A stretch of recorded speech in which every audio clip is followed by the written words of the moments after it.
ನಮಸ್ಕಾರ ಗೆಳೆಯರಿ, stock market Kannada ಚಾನಲ್ಗೆ ಸ್ವಾಗತ ಸುಸ್ವಾಗತ.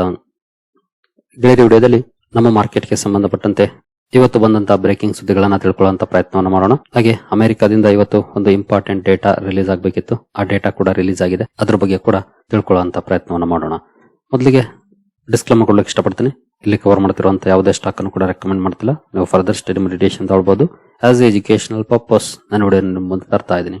ಹಾಗೆ ಡಿಸ್ಕ್ರಿಪ್ಷನ್ ಅಲ್ಲಿ ಅಕೌಂಟ್ ಓಪನಿಂಗ್ ಲಿಂಕ್ ಇದೆ, ಅಕೌಂಟ್ ಅನ್ನು ಓಪನ್ ಮಾಡ್ಕೊಳ್ಬಹುದು. ಹೂಡಿಕೆಗೆ ಸಂಬಂಧಪಟ್ಟಂತೆ ನಿಮ್ಗೆ ಏನಾದರೂ ಸಪೋರ್ಟ್ ಬೇಕು ಅಂದ್ರೆ ಇಲ್ಲಿರುವಂತಹ ನಂಬರ್ ಗಳ ಮೂಲಕ ನಮ್ಮ ಟೀಮ್ ನ ಕಾಂಟ್ಯಾಕ್ಟ್ ಮಾಡಬಹುದು. ಇಲ್ಲಿ ಮೆನ್ಷನ್ ಮಾಡಿರುವಂತಹ ಎಲ್ಲ ಸರ್ವಿಸಸ್ ನಮ್ಮ ಮೂಲಕ ಸಿಗುತ್ತೆ. ಬಟ್ ಇದಕ್ಕೆ ಕಂಡೀಷನ್ ಒಂದೇ, ನಮ್ಮ ಮೂಲಕ ಅಕೌಂಟ್ ಓಪನ್ ಆಗಿರಬೇಕು. ಹಾಗಾಗಿ ಅಕೌಂಟ್ ಓಪನ್ ಮಾಡ್ಕೊಂಡು ಕಾಂಟ್ಯಾಕ್ಟ್ ಮಾಡಬಹುದು. ಮೊದಲಿಗೆ ಇವತ್ತು ಅಮೆರಿಕದಿಂದ ಇನ್ಫ್ಲೇಷನ್ ಡೇಟಾ ಬರಬೇಕಿತ್ತು, ಫೈನಲಿ ಬಂದಿದೆ. ನೋಡಬಹುದು 3.3% ಇನ್ಫ್ಲೇಷನ್ ನೋಡ್ಲಿಕ್ಕೆ ಸಿಕ್ಕಿದೆ ಅಮೆರಿಕದಲ್ಲಿ. ಫೋರ್ಕಾಸ್ಟ್ 3.4% ಮಾಡಿದ್ರು, ಅದಕ್ಕಿಂತ ಸ್ವಲ್ಪ ಕಡಿಮೆನೆ ಬಂದಿದೆ.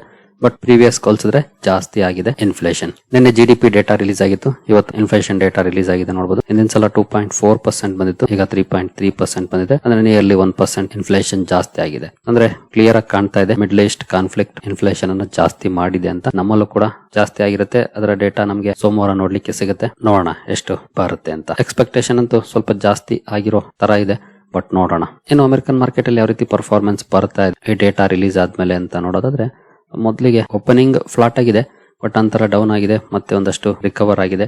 ಸದ್ಯದ ಮಟ್ಟಿಗೆ 99 ಪಾಯಿಂಟ್ಸ್ ಡೌನ್ ಅಲ್ಲಿ ಡೌ ಜೋನ್ಸ್ ಟ್ರೇಡ್ ಆಗ್ತಾ ಇದೆ. ಹಾಗೆ ನಾಸ್ಡಾಕ್ ಕಡೆ ಬಂದ್ರೆ ಇಲ್ಲಿ ಸ್ವಲ್ಪ ಮಟ್ಟಿಗೆ ಪಾಸಿಟಿವ್ ಪರ್ಫಾರ್ಮೆನ್ಸ್ ಇದೆ. ಇದನ್ನು ಸ್ವಲ್ಪ ರಿಫ್ರೆಶ್ ಮಾಡೋಣ. ನೋಡಬಹುದು ಆಲ್ಮೋಸ್ಟ್ ಸೇಮ್ ಇದೆ, 110 ಪಾಯಿಂಟ್ಸ್ ಅಪ್ ಅಲ್ಲಿ ಅಥವಾ ನಿಯರ್ಲಿ 0.5% ಪಾಸಿಟಿವ್ ಅಲ್ಲಿ ಟ್ರೇಡ್ ಆಗ್ತಿದೆ ನಾಸ್ಡಾಕ್. ಬಟ್ ಡೌ ಜೋನ್ಸ್ ಅಲ್ಲಿ ಸ್ವಲ್ಪ ಡೌನ್ ಫಾಲ್ ಇದೆ. ಇನ್ನು ಇವತ್ತು ಆಂಫಿಯಿಂದ ಒಂದು ಇಂಪಾರ್ಟೆಂಟ್ ಡೇಟಾ ರಿಲೀಸ್ ಆಯಿತು. Equity mutual funds data release ಆಗಿದೆ ಇವತ್ತು. ನೋಡಬಹುದು equity mutual fund inflows jump 56% to 40,450 crore in March. Debts is sharp outflows AMFI data. ಪ್ರತಿ ತಿಂಗಳು ಕೂಡ ಈ ಡೇಟಾ ರಿಲೀಸ್ ಆಗ್ತಾ ಇರುತ್ತೆ. ಈ ಸಲದ ಬದಲಾವಣೆಗಳನ್ನ ನೋಡೋದಾದ್ರೆ, ಮಂತ್ಲಿ ಫ್ಲೋ ಮ್ಯೂಚುವಲ್ ಫಂಡ್ಸ್ ಗೆ ಬಂದಿರೋದು ನೋಡಬಹುದು. ಈಕ್ವಿಟಿ ಇನ್ಫ್ಲೋ 40,450 ಕೋಟಿಗೆ ಬಂದಿದೆ. ಆಕ್ಚುಲಿ ಇಲ್ಲಿ ಮಾರ್ಚ್ 2025 ಅಂತ, ಆಕ್ಚುಲಿ 26 ಟೈಪಿಂಗ್ ಎರರ್ ಇದು, 26 ಅಂತ ಓದ್ಕೊಳ್ಳಿ. ನೋಡಬಹುದು ಇಂದಿನ ತಿಂಗಳು ಫೆಬ್ರವರಿ 26ರಲ್ಲಿ 25,977 ಕೋಟಿ ಇತ್ತು, ಈಗ 40,450 ಕೋಟಿಗೆ ಹೋಗಿದೆ. ತುಂಬಾ ಒಳ್ಳೆ ಇಂಪ್ರೂವ್ಮೆಂಟ್ ನೋಡ್ಲಿಕ್ಕೆ ಸಿಕ್ಕಿದೆ. ಅಂದ್ರೆ ಮಾರ್ಕೆಟ್ ಅಂಡರ್ ಪರ್ಫಾರ್ಮೆನ್ಸ್ ಅನ್ನ ಮಾಡ್ತು. ಆಕ್ಚುಯಲ್ ಆಗಿ ಇನ್ವೆಸ್ಟರ್ಸ್ ಏನ್ ಮಾಡ್ಬೇಕಾಗಿತ್ತು ಅದನ್ನೇ ಮಾಡಿದ್ದಾರೆ. ನಾನು ಕೂಡ ಪದೇ ಹೇಳಿದ್ದೆ, ಮಾರ್ಕೆಟ್ ಡೌನ್ ಆದಾಗ ನಿಮ್ಮ ಇನ್ವೆಸ್ಟ್ಮೆಂಟ್ ಅನ್ನ ಜಾಸ್ತಿ ಮಾಡ್ಕೊಳ್ಳೋ ಸಮಯ ಅಂತ. ಮ್ಯೂಚುವಲ್ ಫಂಡ್ಸ್ ಮೂಲಕ ಅಂದಿರುವಂತ ಇನ್ಫ್ಲೋ ತುಂಬಾ ಚೆನ್ನಾಗಿ ಇಂಪ್ರೂವ್ ಆಗಿದೆ. ಒಳ್ಳೆ ಬೆಳವಣಿಗೆ ಅಂತಾನೆ ಹೇಳ್ಬೋದು. ಆಲ್ಮೋಸ್ಟ್ ನಿಯರ್ಲಿ 26,000 ಕೋಟಿ ಇದ್ದಿದ್ದು 40,400 ಕೋಟಿಗೆ ಹೋಗಿದೆ. ಆಲ್ಮೋಸ್ಟ್ 14,000 ಕೋಟಿ ಜಾಸ್ತಿ ಆಗಿದೆ ಇನ್ಫ್ಲೋ ಬಂದಿರೋದು. ಒಳ್ಳೆಯ ಬೆಳವಣಿಗೆನೆ. ಒನ್ಸ್ ಮಾರ್ಕೆಟ್ ರಿಕವರ್ ಆಯ್ತು ಅಂದ್ರೆ ಇವ್ರಿಗೆಲ್ರಿಗೂ ಕೂಡ ಅದರ ಫಲ ಸಿಗುತ್ತೆ. ಈಗಾಗಲೇ ಈ ವೀಕಲ್ಲೇ ಒಂದಷ್ಟು ಫಲ ಸಿಕ್ಕಿದೆ, ಒಂದಷ್ಟು ರಿಕವರಿ ಆಗಿದೆ. ಬಟ್ ಇನ್ನು ರಿಕವರ್ ಆಗೋದು ಬಾಕಿ ಇದೆ. ಬಟ್ ಸ್ಟಿಲ್ ಒಂದಷ್ಟು ರಿಕವರಿ ಅಂತೂ ಈ ವಾರದಲ್ಲಿ ಆಗಿದೆ. ಇನ್ನು ಡೆಟ್ ಅಲ್ಲಿ ಔಟ್ ಫ್ಲೋ ಹೋಗಿದೆ ಭರ್ಜರಿಯಾಗಿನ ಕಳೆದ ತಿಂಗಳು. ಇನ್ನು ಹೈಬ್ರಿಡ್ ಫಂಡ್ಸ್ ಅಲ್ಲೂ ಕೂಡ ಔಟ್ ಫ್ಲೋ ಹೋಗಿದೆ. ಅದರ್ ಸ್ಕೀಮ್ಸ್ ಅಲ್ಲಿ 30,767 ಕೋಟಿ ಇನ್ಫ್ಲೋ ಬಂದಿದೆ. ಅದಕ್ಕೆ ಮುಂಚೆ 13,879 ಕೋಟಿ ಇತ್ತು. ಸೊಲ್ಯೂಷನ್ ಓರಿಯೆಂಟೆಡ್ ಸ್ಕೀಮ್ಸ್ ಅಲ್ಲೂ ಕೂಡ ಇನ್ಫ್ಲೋ ಇಂದಿನ ತಿಂಗಳಿಗೆ ಹೋಲಿಸಿದ್ರೆ ಸ್ವಲ್ಪ ಜಾಸ್ತಿ ಆಗಿದೆ. ಕ್ಲೋಸ್ಡ್ ಎಂಡೆಡ್ ಇಂಟರ್ವಲ್ ಸ್ಕೀಮ್ಸ್ 225 ಕೋಟಿ ನೋಡ್ಲಿಕ್ಕೆ ಸಿಕ್ಕಿದೆ. ಎಸ್ಪೆಷಲಿ ಈಕ್ವಿಟಿ ಇನ್ಫ್ಲೋ ತುಂಬಾ ಚೆನ್ನಾಗಿ ಇಂಪ್ರೂವ್ ಆಗಿದೆ ಮಾರ್ಚ್ ಮಂತ್ ಅಲ್ಲಿ.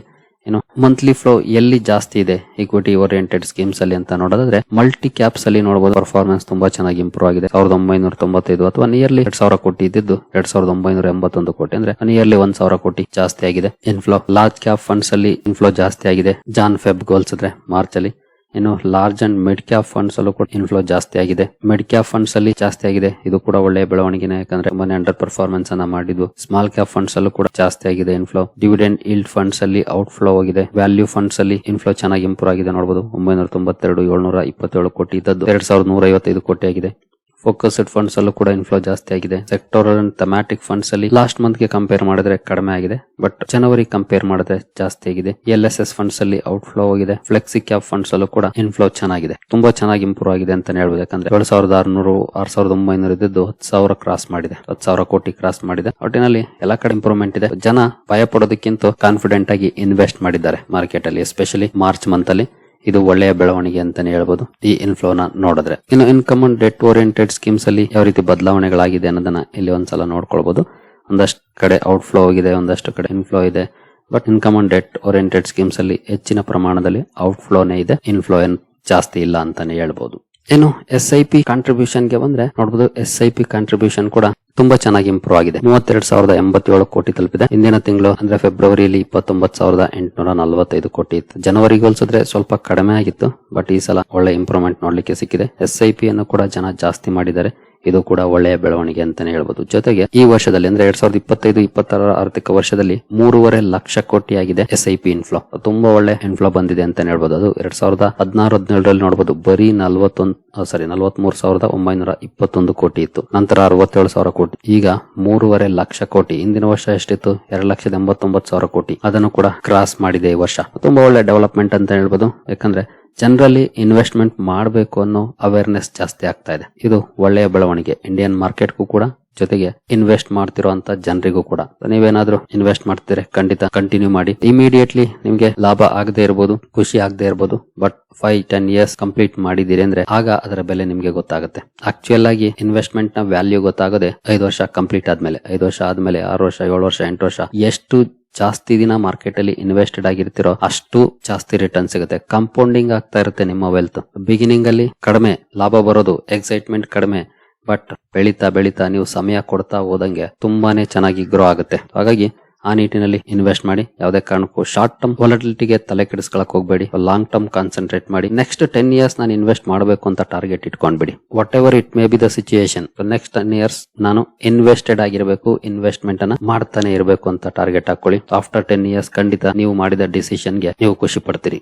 ಜೊತೆಗೆ ನಿಮಗೆ ಇನ್ವೆಸ್ಟ್ಮೆಂಟ್ ಗೆ ಯಾರು ಇನ್ಸ್ಪೈರ್ ಮಾಡಿರ್ತಾರೋ ಖಂಡಿತ ಅವರನ್ನ ನೆನಪಿಸ್ಕೊಳ್ತೀರಿ. ಏನು ನೆಕ್ಸ್ಟ್ ಸುದ್ದಿ ಕಡೆ ನಾವು ಬರೋದಾದ್ರೆ, ಭಾರತ ಸರ್ಕಾರದಿಂದ ಒಂದು ಒಳ್ಳೆ ಸುದ್ದಿ ಬರ್ಬೋದು MSME ಸೆಕ್ಟರ್ ಗೆ ಅಂತ ಹೇಳಲಾಗ್ತಿದೆ. ಇದು ರಿಪೋರ್ಟ್ಸ್ ಮೂಲಕ ಬರ್ತಿರೋಂತ ಸುದ್ದಿ ನೋಡಬಹುದು. West Asia impact government likely to roll out MSME relief package soon. ಸದ್ಯದಲ್ಲೇ MSME ಗಳಿಗೆ ರಿಲೀಫ್ ಪ್ಯಾಕೇಜ್ ಅನ್ನು ಅನೌನ್ಸ್ ಮಾಡಬಹುದು ಅಂತ ಹೇಳ್ತಾ ಇದ್ದಾರೆ. ಅದರಲ್ಲೂ ನೋಡಬಹುದು 2.5 ಲಕ್ಷ ಕೋಟಿ credit guarantee scheme, loan moratorium ಕೂಡ ಅಂಡರ್ ಕನ್ಸಿಡರೇಷನ್ ಇದೆ ಅಂತ ಹೇಳಲಾಗ್ತಿದೆ. ಫೈನಾನ್ಸ್ ಮಿನಿಸ್ಟರ್ ಕೂಡ ಅಮೆರಿಕ ವಿಸಿಟ್ ಅನ್ನ ಕ್ಯಾನ್ಸಲ್ ಮಾಡಿದ್ದಾರೆ. ಮೇ ಬಿ ಇದೇ ಕಾರಣಕ್ಕೆ ಇರಬಹುದು ಅಂತ ಹೇಳಲಾಗ್ತಿದೆ. ನೋಡೋಣ, ಇಂತ ಬೆಳವಣಿಗೆಗಳಾದ್ರೆ ಖಂಡಿತ ಅದು ಮಾರ್ಕೆಟ್ ಗೆ ಒಳ್ಳೆ ಸುದ್ದಿನೇ. ನೋಡೋಣ ಏನಾದ್ರೂ ಸದ್ಯದಲ್ಲೇ ಅನೌನ್ಸ್ಮೆಂಟ್ ಮಾಡುತ್ತಾ ಸರ್ಕಾರ ಅಂತ. ಏನೋ ಟ್ರಂಪ್ ಗೆ ಸಂಬಂಧಪಟ್ಟಂತೆ ನೋಡಬಹುದು. ಟ್ರಂಪ್ಸ್ ಬಿಗ್ಗೆಸ್ಟ್ ಹರ್ಡಲ್ ಆಸ್ ಈ seeks an Iran off ramp isn't Tehran, it's Netanyahu. ಅಂದ್ರೆ ಡೊನಾಲ್ಡ್ ಟ್ರಂಪ್ ಏನು ಈ ಸೀಸ್ ಫೈರ್ ಅಲ್ಲಿ ಎಕ್ಸ್ಪೆಕ್ಟ್ ಮಾಡ್ತಿದ್ದಾರೆ. ಎಸ್ಪೆಷಲಿ ಇಲ್ಲಿ ಇರಾನ್ ಮನವೊಲಿಸೋದಕ್ಕಿಂತ ಟಫೆಸ್ಟ್ ಜಾಬ್ ಅಂತಂದ್ರೆ ನೆತನ್ಯಾಹು ಒಪ್ಸೋದು ಅಂತ ಹೇಳ್ತಿದ್ದಾರೆ. ಗೊತ್ತಿಲ್ಲ ನೆತನ್ಯಾಹು ಒಪ್ಕೊಳ್ತಾರ ಈ ಶಾಂತಿ ಮಾತುಕತೆಗೆ ಅಂತ. ಅದೇ ಟ್ರಂಪ್ ಇರುವಂತ ದೊಡ್ಡ ಚಾಲೆಂಜ್ ಅಂತ ಹೇಳಲಾಗ್ತಿದೆ.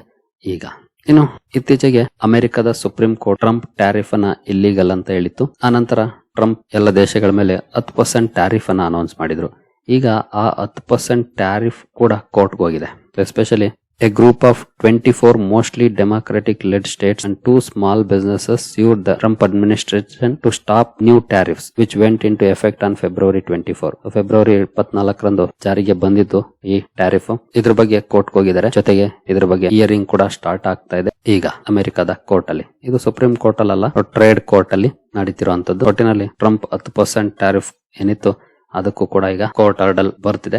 ನೋಡೋಣ ಅಲ್ಲಿ ಎನ್ಕ್ವೈರಿ ಆದ್ಮೇಲೆ ಏನಾಗುತ್ತೆ ಅಂತ. ಆಕ್ಚುಲಿ ಈಗ ಹಾಕಿರೋದು ಶಾರ್ಟ್ ಟರ್ಮ್, ಇದಕ್ಕೆ ಅವಕಾಶ ಇದೆ, ಬಟ್ ಕೋರ್ಟ್ ಏನ್ ಹೇಳುತ್ತೆ ಕಾದು ನೋಡ್ಬೇಕಾಗುತ್ತೆ ಈ ನಿರ್ಧಾರಕ್ಕೆ. ಇನ್ನು ಮಿಡ್ಲ್ ಈಸ್ಟ್ ಕಾನ್ಫ್ಲಿಕ್ಟ್ ಏನಿದೆ ಅಥವಾ ವೆಸ್ಟ್ ಏಷ್ಯಾದ ಸಮಸ್ಯೆ ಏನಿದೆ, ಈ ಸಮಸ್ಯೆ ಕಾರಣಕ್ಕೆ ಇಂಡಕ್ಷನ್ ಕುಕ್ ಟಾಪ್ಸ್ ನ ಬೇಡಿಕೆ ಜಾಸ್ತಿ ಆಗ್ತಾ ಇದೆ. ಈ ಬೇಡಿಕೆ ಜಾಸ್ತಿ ಆಗ್ತಿರೋ ಕಾರಣಕ್ಕೆ 13 ರಿಂದ 27 ಗಿಗಾವ್ಯಾಟ್ ಅಡಿಷನಲ್ ಪವರ್ ಡಿಮಾಂಡ್ ಇರಬಹುದು ಅಂತ ಎಸ್ಟಿಮೇಟ್ ಅನ್ನ ಮಾಡ್ತಿದೆ ಬಿ ಅಂದ್ರೆ ಬ್ಯೂರೋ ಆಫ್ ಎನರ್ಜಿ ಎಫಿಷಿಯನ್ಸಿ. ಅಂದ್ರೆ ಪವರ್ ಡಿಮಾಂಡ್ ಜಾಸ್ತಿ ಆಗ್ಬಹುದು ಅಂತ. ಪವರ್ ಸೆಕ್ಟರ್ ಗೆ ಒಳ್ಳೆಯ ಬೆಳವಣಿಗೆ. LPG ಸಮಸ್ಯೆ ಆಗ್ತಿರೋ ಕಾರಣಕ್ಕೆ ಇಂಡಕ್ಷನ್ ಕಡೆ ಗಮನ ಕೊಡ್ತಿದ್ದಾರೆ. ಇಂಡಕ್ಷನ್ ನಿಮಗೆ ಗೊತ್ತಿದೆ, ಪವರ್ ಬಳಸ್ಕೊಂಡು ಅಡಿಗೆ ಮಾಡುವಂತದ್ದು. ಹಾಗಾಗಿ ಪವರ್ ಡಿಮಾಂಡ್ ಜಾಸ್ತಿ ಆಗ್ಬಹುದು ಅಂತ ಎಸ್ಟಿಮೇಟ್ ಅನ್ನ ಮಾಡ್ತಿದ್ದಾರೆ. ಇದು ಪವರ್ ಸೆಕ್ಟರ್ ನ ಕಂಪನಿಗಳಿಗೆ ಒಳ್ಳೆಯ ಬೆಳವಣಿಗೆ. ಅವರ ಬಿಸ್ನೆಸ್ ಜಾಸ್ತಿ ಆಗೋ ಸಾಧ್ಯತೆಗಳು ಇದೆ. ಇನ್ನು ಸ್ವಿಗ್ಗಿಯಲ್ಲಿ ಒಂದಷ್ಟು ಬದಲಾವಣೆಗಳಾಗ್ತಾ ಇದೆ. ಅಂದ್ರೆ ಸ್ವಿಗ್ಗಿಯ ಮ್ಯಾನೇಜ್ಮೆಂಟ್ ಅಲ್ಲಿ ನೋಡಬಹುದು, ಕೋ-ಫೌಂಡರ್ ನಂದನ್ ರೆಡ್ಡಿ ಟು ಕ್ವಿಟ್. ಇವರು ಕ್ವಿಟ್ ಮಾಡ್ತಿದ್ದಾರೆ. ಬೋರ್ಡ್ ಮೆಂಬರ್ಸ್ ಅಲ್ಲೂ ಕೂಡ ಶಫಲ್ ಆಗ್ತಾ ಇದೆ. ಅಂದ್ರೆ ಬದಲಾವಣೆಗಳಾಗ್ತಾ ಇದೆ. ಈಗ ನೋಡೋಣ ಏನೆಲ್ಲ ಬದಲಾವಣೆಗಳಾಗುತ್ತೆ ಬೋರ್ಡ್ ಅಲ್ಲಿ ಅಂತ. ಸರಿಗಳೇರಿ, ಈ ಎಲ್ಲ ಅಪ್ಡೇಟ್ಸ್ ನಿಮಗೆ ಇಷ್ಟ ಆಗಿದೆ ಅನ್ಕೊಳ್ತೀನಿ. ಹಾಗೆ ಡಿಸ್ಕ್ರಿಪ್ಷನ್ ಅಲ್ಲಿ ಅಕೌಂಟ್ ಓಪನಿಂಗ್ ಲಿಂಕ್ ಇದೆ, ಅಕೌಂಟ್ ಅನ್ನು ಓಪನ್ ಮಾಡ್ಕೊಳ್ಬಹುದು. ಮುಂದಿನ ವಿಡಿಯೋದಲ್ಲಿ ಸಿಗೋಣ. ಅಲ್ಲಿವರೆಗೂ ಜೈ ಹಿಂದ್, ಜೈ ಕರ್ನಾಟಕ.